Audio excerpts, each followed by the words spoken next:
Welcome to एसपीएसडी point. स्वागत है आपका आपके अपने परिवार एसपीएसडी पॉइंट पर। मैं सोनू आप सभी दोस्तों का हार्दिक स्वागत करता हूं।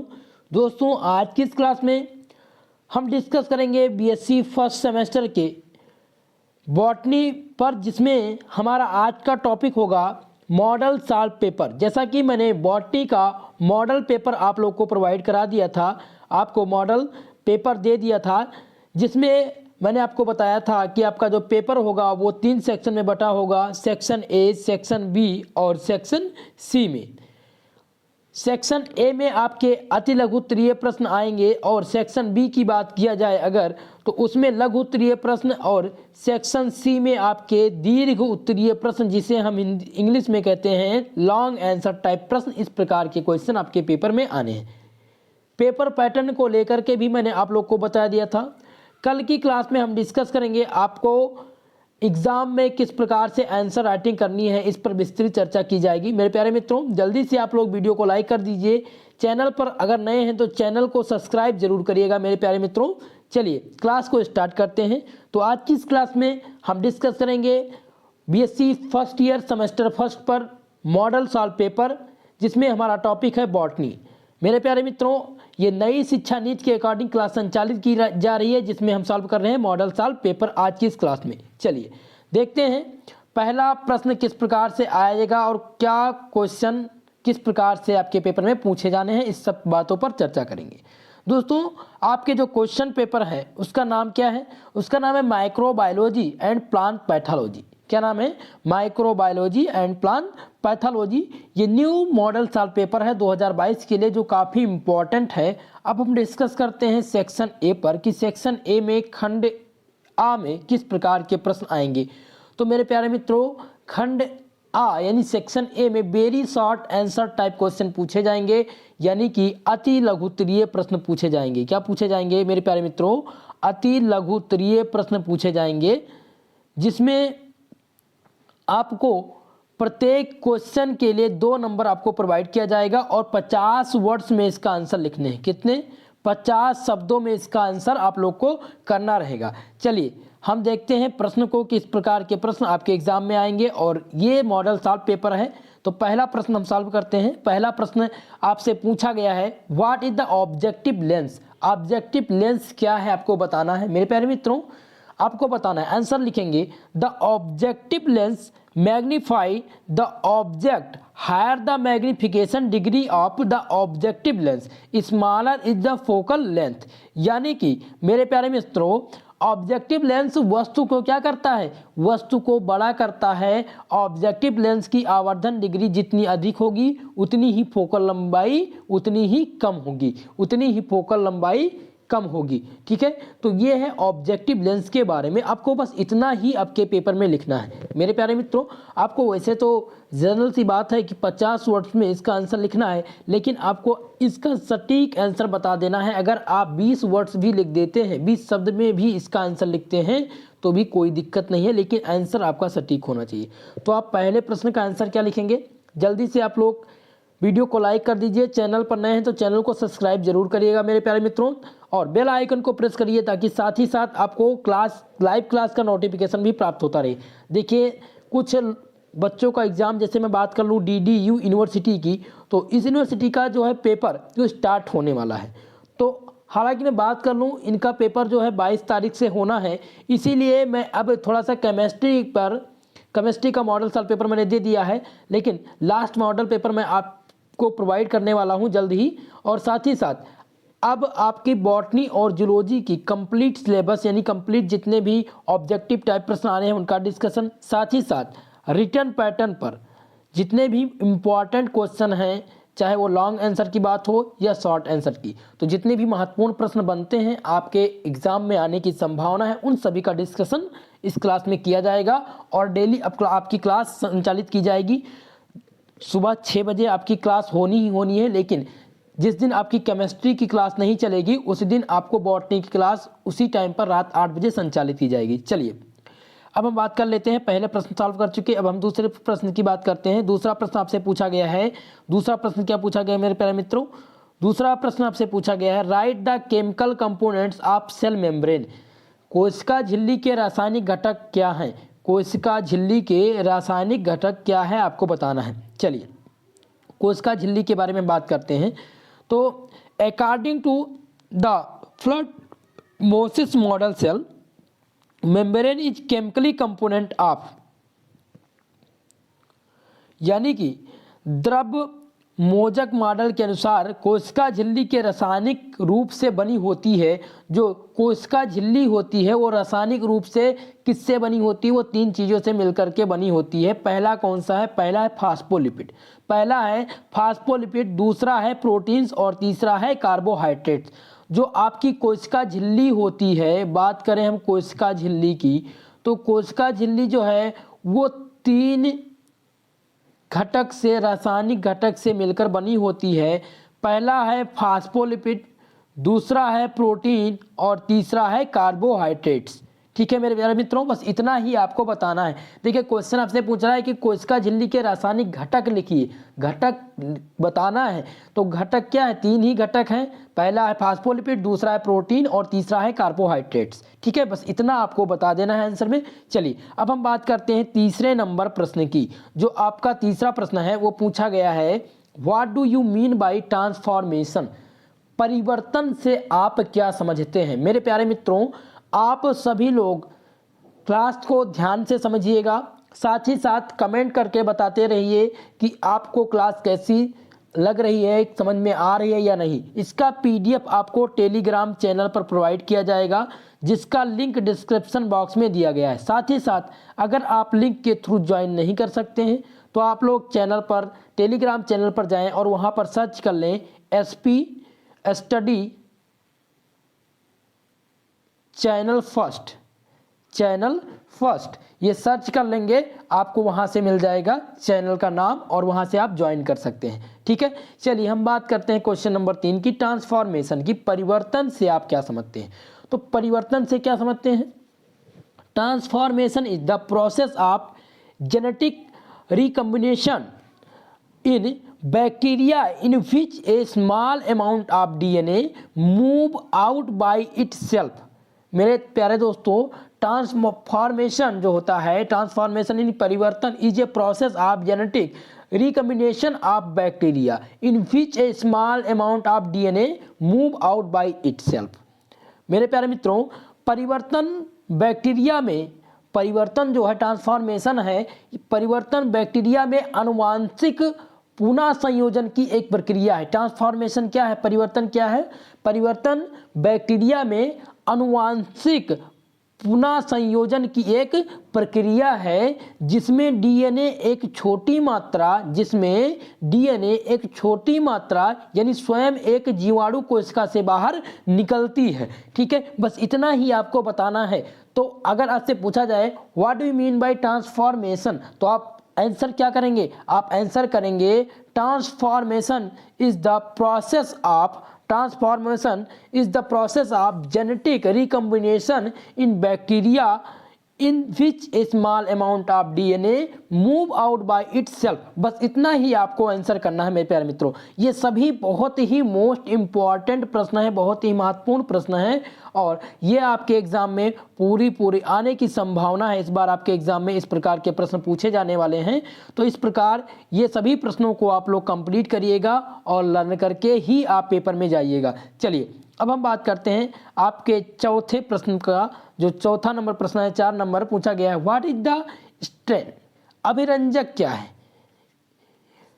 अभिरंजक क्या है आपको बताना है, व्हाट इज स्ट्रेन यानी अभिरंजक क्या है। अब आंसर क्या करेंगे, a strain is a substance that adheres to the cell given the cell colour, the presence of colour give the cell signification construct so they so much more visible. यानी कि English में, हिंदी और English language थोड़ा सा UP board के जो बच्चे हैं उनको समझने में थोड़ा सा दिक्कत होती है, तो इसलिए मैंने हिंदी और इंग्लिश दोनों लैंग्वेज में आंसर राइटिंग प्रोवाइड किया है। जैसा कि मैं मॉडल पेपर की बात करूं अगर, तो मॉडल पेपर भी मैंने आप लोग को हिंदी और इंग्लिश दोनों में प्रोवाइड किया है।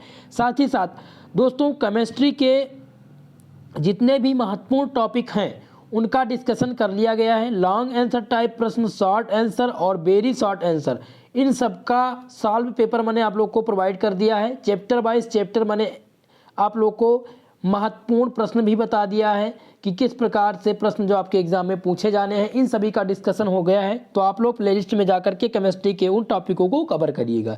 चलिए, हम बात कर रहे थे अभिरंजक की। तो अभिरंजक क्या होते हैं मेरे प्यारे मित्रों? अभिरंजक क्या है? तो अभिरंजक एक ऐसा पदार्थ है जो कोशिका का पालन करता है, जो कोशिका का पालन करता है, जिससे कोशिका को क्या मिलता है? रंग। अभिरंजक एक ऐसा पदार्थ है जो कोशिका का पालन करता है, जिससे कोशिका को रंग मिलता है। रंग की उपस्थिति में कोशिका को महत्वपूर्ण कांटेक्ट देती है। देखिए, रंग की उपस्थिति में जो कोशिका होती है उसको महत्वपूर्ण कांटेक्ट देती है। इतनी बात आप लोग ध्यान रखेंगे, ठीक है। एक बार फिर से मैं आपको इंग्लिश में बता देता हूँ, ठीक है, समझ लीजिए। आपको लैंग्वेज, देखिए, आपको पेपर में, आप लोग पेपर में जो आंसर राइटिंग करने वाले हैं वो इंग्लिश लैंग्वेज में ही करिएगा आपका पेपर। नहीं तो अगर आप हिंदी लैंग्वेज में करते हैं तो आपका जो नंबर है वो काफ़ी कम आपको प्राप्त होगा। इसलिए आप लोग इंग्लिश में ही तैयार करिए। अगले प्रश्न की बात करते हैं, 5 नंबर प्रश्न की बात करते हैं। पूछा गया है, what is the fundamentals of life? जीवन की मौलिक इकाई क्या है? मेरे प्यारे मित्रों, आप सभी लोग जानते होंगे इस प्रश्न का आंसर, इसलिए मैंने आप लोग को थोड़ा सा शॉर्ट में बताने का प्रयास किया है। Cell is the fundamentals of life. Answer क्या लिखेंगे? Cell is the fundamentals of life. कोशिका जीवन की एक मूलभूत इकाई है। कोशिका क्या है? जीवन की एक मूलभूत इकाई है। इसलिए इसका राइट आंसर क्या हो जाएगा? इसका राइट आंसर हो जाएगा cell is the fundamental of life. ठीक है, इसी प्रकार से आप आंसर लिखेंगे और ये प्रश्न आपसे पूछा जाएगा आपके एग्जाम में। बहुत ही महत्वपूर्ण प्रश्न है। चलिए, हम बात करते हैं आपके 6 नंबर प्रश्न की। 6 नंबर प्रश्न में आपसे पूछा गया है कि give the classification of fungi and बेसी। फंगी और बेसी के क्लासिफिकेशन के बारे में आपको बताना है। बेसी के कवकों का वर्गीकरण दीजिए। बेसी के कवकों का वर्गीकरण। मेरे प्यारे मित्रों, आप लोग आंसर करेंगे, ये बहुत ही महत्वपूर्ण प्रश्न है। आंसर क्या करेंगे? Bessey in 1952 on the basis of reproductive characteristic classified fungi as given below. First है लोअर फंगी और सेकंड है हाइगर फंगी, यानी कि निचला कवक और उच्च कवक। बेसी ने 1952 में प्रजनन लक्षणों के आधार पर कवकों का वर्गीकरण किया था। बेसी ने 1952 में प्रजनन लक्षणों के आधार पर कवकों का वर्गीकरण कर दिया और 2 भागों में उनको बांट दिया। पहला हो गया लोअर फंगी और दूसरा होगा higher fungi.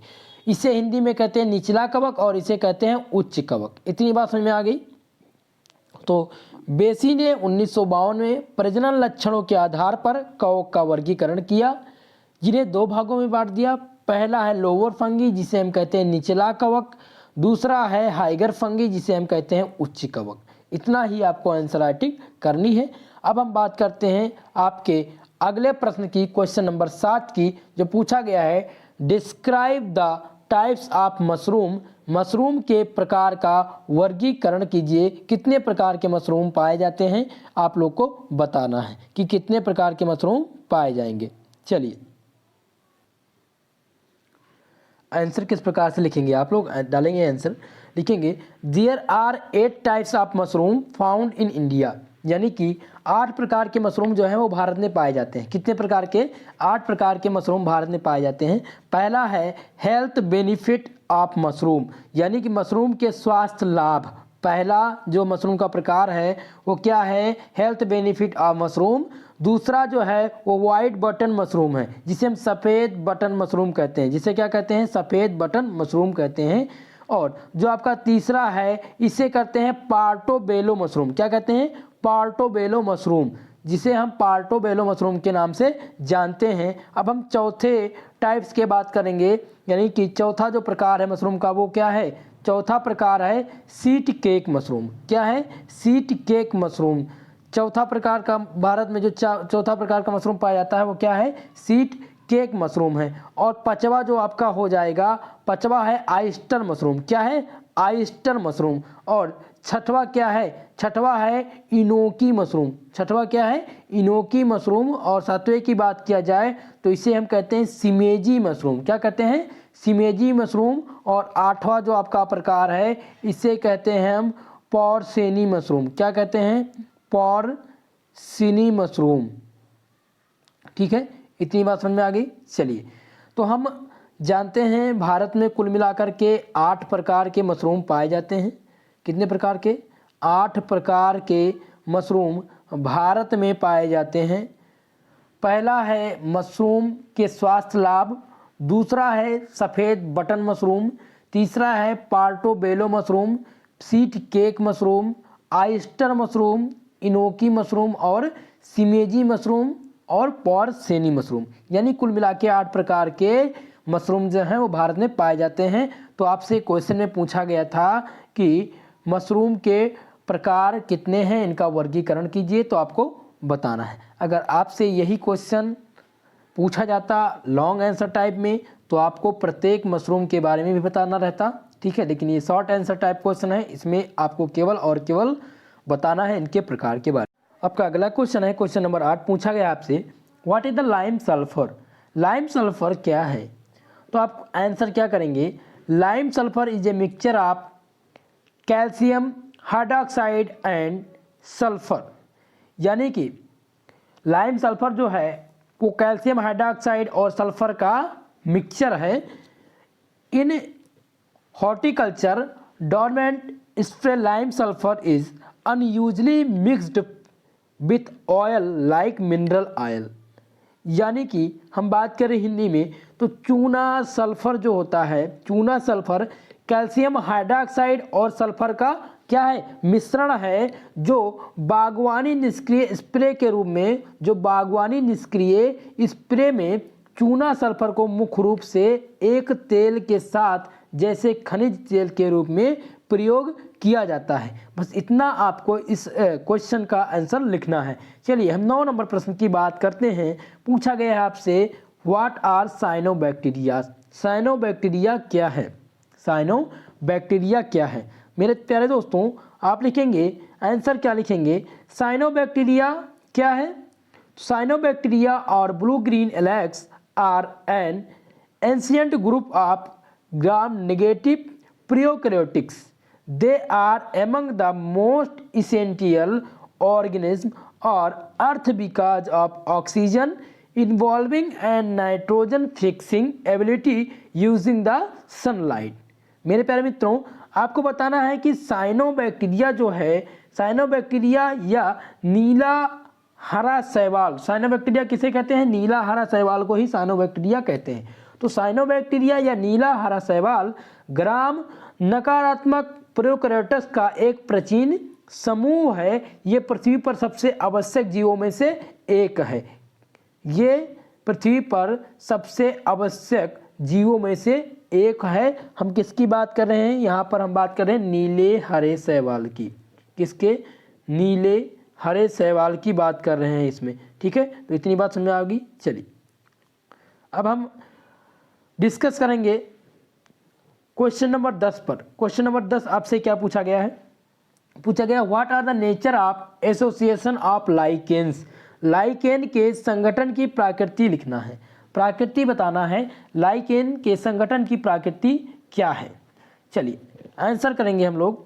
According to some botanist the association in lichens of symbiotic types because both the components, the fungal components absorb water and minerals from the substance as well as। यानी कि according to some botanists the association of lichen is the symbolic types because the both components। यानी कि कुछ वनस्पति शास्त्रियों के अनुसार lichen के संग जो हैं वो सहजीवी प्रकार का होता है। देखिए जो कई प्रकार के बहुत विभिन्न प्रकार के या विभिन्न लोग हैं, विभिन्न क्षेत्र में वनस्पति शास्त्री कार्य कर चुके हैं और वो ये बताते हैं, उनके अनुसार लाइकेन को संघ का सहजीवी बताया गया है कि ये सहजीवी प्रकार के होते हैं। लाइकेन जो होते हैं वो सहजीवी प्रकार के होते हैं। साथ ही साथ ये होते क्यों हैं सहजीवी प्रकार?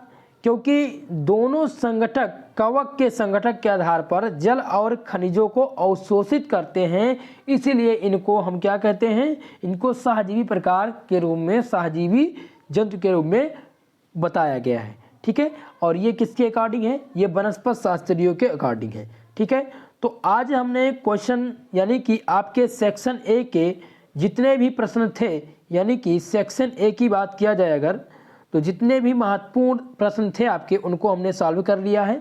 अब हम सेक्शन बी की बात करते हैं कि सेक्शन बी में किस प्रकार के प्रश्न आएंगे। ठीक है, चलिए सेक्शन बी की बात किया जाएगा इसमें कि सेक्शन बी में किस प्रकार के प्रश्न पूछे जाएंगे। दोस्तों सेक्शन बी के प्रश्नों पर हम डिस्कस करेंगे अगली क्लास में। आज के लिए बस इतना ही, मिलते हैं किसी अगली वीडियो में, तब तक के लिए जय हिंद। मेरे प्यारे मित्रों, आप लोग को वीडियो पसंद आया हो तो प्लीज़ वीडियो को लाइक कर दीजिएगा। चैनल पर अगर नए हैं तो चैनल को सब्सक्राइब जरूर करिएगा। आप लोगों की क्लास सुबह 6 बजे होगी, जिसमें हम लॉन्ग आंसर टाइप प्रश्न और शॉर्ट आंसर टाइप का डिस्कशन करेंगे, जो मोस्ट इंपॉर्टेंट प्रश्न होगा। इसीलिए आप लोग सुबह 6 बजे लाइव आना ना भूलिए। दोस्तों मिलते हैं अगली क्लास में, तब तक के लिए जय हिंद।